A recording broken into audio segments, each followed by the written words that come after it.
This is what peak performance looks like.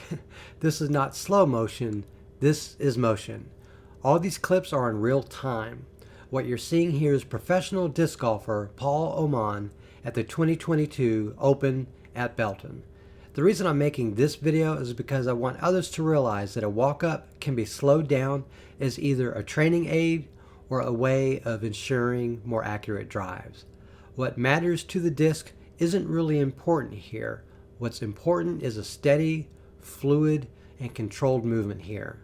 I've left a fair bit of footage from just before his throws, but when footage switches to a different camera, I do cut the clip. The first 3 minutes, 20 seconds of this video are all his drives and throws with the cross step from the second round of the Open in Texas last week. The last 40 seconds are his standstill throws. I'm highlighting the throws from Paul Oman here because I hope to learn from what he's doing, and I think others can too.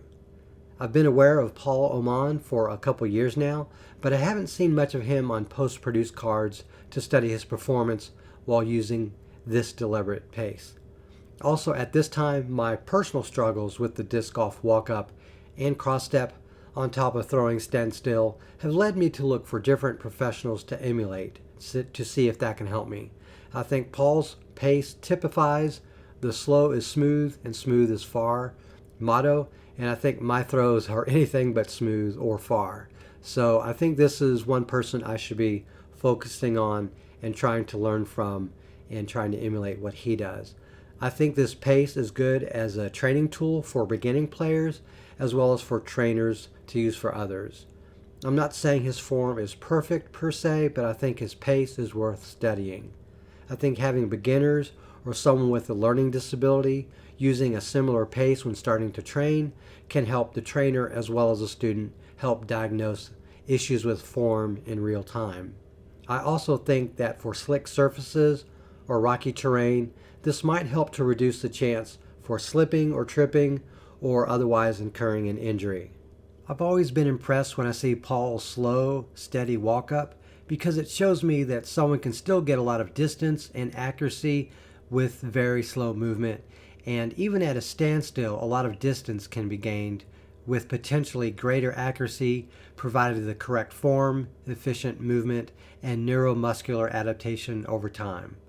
I believe this type of deliberate movement can help to improve coordination across the body and allow people to transfer energy from their legs through their torso to their throwing arm and allow them to make changes easier over time.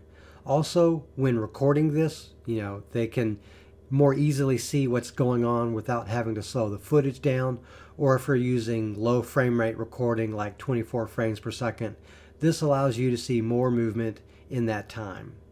With that said, now let's take a look at Paul's standstill form.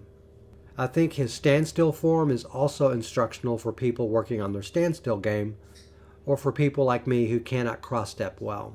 I'm a fan of Paul Oman now, and if circumstances were better, I'd love to take instruction for him. But as it is, he's on the road on the Pro Tour, and I'm not. Thank you to the Disc Golf Pro Tour for providing the footage and Paul for providing the footwork. I'll leave the information for the DGPT, the Disc Golf Network, and Paul Oman's social media in the description. I hope that you like this video. Please subscribe if you haven't already, as I have more disc golf content on the way. Thank you very much for watching, and have a great day.